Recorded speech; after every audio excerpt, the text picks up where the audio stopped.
অন্নপূর্ণা যোজনা নিয়ে এবার আরো কড়া বার্তা দিলেন আমাদের মাননীয় মুখ্যমন্ত্রী শুভেন্দু অধিকারী। আপনারা প্রায় হয়তো সকলেই জেনে গেছেন যে জুলাই মাসের 1 তারিখের মধ্যে অন্নপূর্ণা যোজনা বা অন্নপূর্ণা ভান্ডারের টাকা ঢুকবে। কাদের টাকা ঢুকবে? বিশেষ করে যারা কিনা জুন মাসে টাকা পায়নি, অর্থাৎ জুলাই মাসে কিন্তু আপনাদের 6,000 টাকা ঢুকতে চলেছে অন্নপূর্ণা যোজনায়। কিন্তু এখানে কিছু নতুন শর্ত আবার সংযোজন করা হয়েছে। মাননীয় মুখ্যমন্ত্রী শুভেন্দু অধিকারী কিন্তু নতুন শর্ত দিয়েছে, সেই শর্ত পালন করতে হবে, তাহলেই কিন্তু আপনারা যারা কিনা জুন মাসে টাকা পাননি তারা কিন্তু জুলাই মাসে 6,000 টাকা পাবেন। প্রথমত 1 জুলাইতে 3,000 টাকা এবং তার কদিন পরে আবার জুলাই মাসের টাকাটাও পাবেন। এবং যারা কিনা হয়তো জুন মাসে টাকা পেয়েছেন তারা জুলাই মাসের টাকাটা নাও পেতে পারেন। কেন? কারণ এই যে নতুন শর্তগুলো যদি আপনারা না মানেন তাহলে আপনি কিন্তু আগে হয়তো পেয়েছেন, ইন ফিউচার আর পাবেন না টাকা। তো চলুন না দেরি না করে শুরু করা যাক। কি বলেছে আমরা একবার দেখে নেব, কি বার্তা দিয়েছে মাননীয় মুখ্যমন্ত্রী শুভেন্দু অধিকারী। দেখুন এখানে যেটা বলা হয়েছে যে অন্নপূর্ণা যোজনার সুবিধা পাওয়ার ক্ষেত্রে কারা যোগ্য হবেন তা নিয়ে গুরুত্বপূর্ণ মন্তব্য করেছেন মুখ্যমন্ত্রী শুভেন্দু অধিকারী। তিনি স্পষ্ট জানিয়েছেন, সরকারি প্রকল্পের সুবিধা শুধুমাত্র প্রকৃত প্রয়োজন ও নির্ধারিত যোগ্যতার ভিত্তিতেই দেওয়া হবে, মানে যাকে তাকে দেওয়া হবে না। কারণ লক্ষ্মীর ভান্ডারের ক্ষেত্রে কিন্তু অনেক অনেক ভুয়ো যারা বেনিফিশিয়ারি তারা কিন্তু টাকা পেয়েছিল, কিন্তু এবার সেটা হচ্ছে না। কি বলেছে?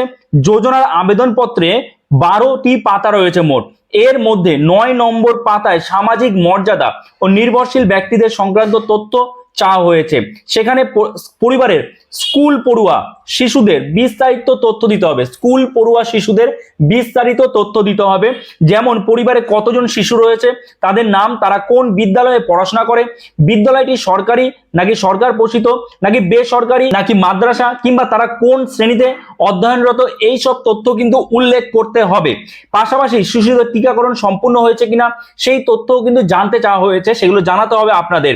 এই প্রসঙ্গে মুখ্যমন্ত্রী বলেন, যাদের প্রকৃত প্রয়োজন রয়েছে এবং যাদের তথ্য ও নথিপত্র যাচাই করে যোগ্য বলে বিবেচিত করা হবে তারাই সরকারি কল্যাণমূলক প্রকল্পের সুবিধা পাবেন। তিনি প্রশ্ন তোলেন, যারা সন্তানের টিকাকরণ করান না অথবা সরকারি ও সরকার পোষিত বিদ্যালয়ের সুবিধা গ্রহণ করেন না, তাদের ক্ষেত্রে অন্নপূর্ণা যোজনার প্রয়োজনীয়তা কিভাবে বিবেচনা করা হবে। মুখ্যমন্ত্রী আরো জানান, শুধুমাত্র আর্থিক সহায়তা পাওয়ার উদ্দেশ্যে আবেদন করলে এই প্রকল্পের সুবিধা দেওয়া হবে না। মানে যারা জুন মাসে পেয়েছেন, ভেরিফিকেশন যদি হয়ে যায় তারপরে আপনার মানে তারপরে যদি ভেরিফিকেশন হয় তাহলে কিন্তু জুলাইতে নাও পেতে পারেন। তারপরে সরকারি অন্যান্য পরিষেবা সুযোগ সুবিধার সঙ্গে সংযুক্ত না থেকে কেবলমাত্র যোজনার অর্থ পাওয়ার জন্য আবেদন করলে গ্রহণযোগ্য হবে না। মানে আরো এত রকমের কিন্তু নিয়ম আপনারা দেখতে পাচ্ছেন। আবেদনপত্রে আবেদনকারীর নাম, পরিচয়পত্রের তথ্য এবং আধার নম্বর দেওয়ার পাশাপাশি পরিবারের সদস্যদের ব্যাংক অ্যাকাউন্ট নম্বর ও আইএফসি কোড জমা দিতে হবে। রেশন কার্ডের তথ্য থাকাও কিন্তু বাধ্যতামূলক।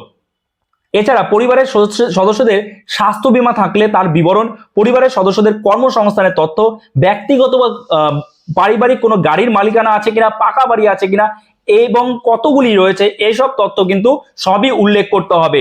এছাড়া তার সাথে রয়েছে আবেদনকারীর পারিবারিক বার্ষিক আয়, অন্য কোনো সরকারি প্রকল্পের সুবিধা সে গ্রহণ করছে কিনা, নাগরিকত্ব সংশোধনী আইন মানে সিএএ অনুযায়ী শংসাপত্রের জন্য আবেদন করা হয়েছে কিনা, অথবা এসআইআর সংক্রান্ত ট্রাইব্যুনালের নাম বিচারাধীন রয়েছে কিনা, সেই তথ্যও কিন্তু সরকারকে জানাতে হবে। তো এই সব তথ্য আপনাদের কিন্তু জানাতে হবে এবং সব শর্ত যদি আপনারা মানেন তাহলেই কিন্তু জুলাই মাসে 6,000 টাকা পেয়ে যাবেন যারা কিনা জুন মাসে টাকা পাননি।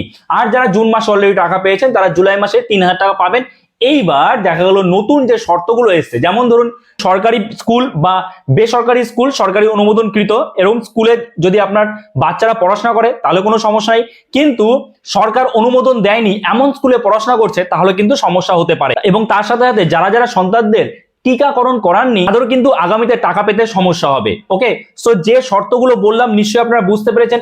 এরপরে যদি আপনাদের কোনো রকম প্রশ্ন থাকে, কোনো জিজ্ঞাসা থাকে, অবশ্যই আপনারা কমেন্টস করতে পারেন এবং ঠিক সময় আপনারা কিন্তু রিপ্লাই পেয়ে যাবেন। ওকে, আশা করি আপনারা বুঝতে পেরেছেন। তো এই ছিল একটা আপডেট, এবং পরবর্তীতে এই অন্নপূর্ণা যোজনা সংক্রান্ত আরো আপডেট পেতে চ্যানেলে নতুন থাকলে চ্যানেলটাকে কিন্তু সাবস্ক্রাইব করে রাখবেন। তো চলুন দেখা হচ্ছে নতুন কোনো ভিডিওতে। সবাই ভালো থাকবেন আর অন্যদের সাথেও কিন্তু শেয়ার করে দেবেন যাতে তারাও এই আপডেট সম্পর্কে জানতে পারে।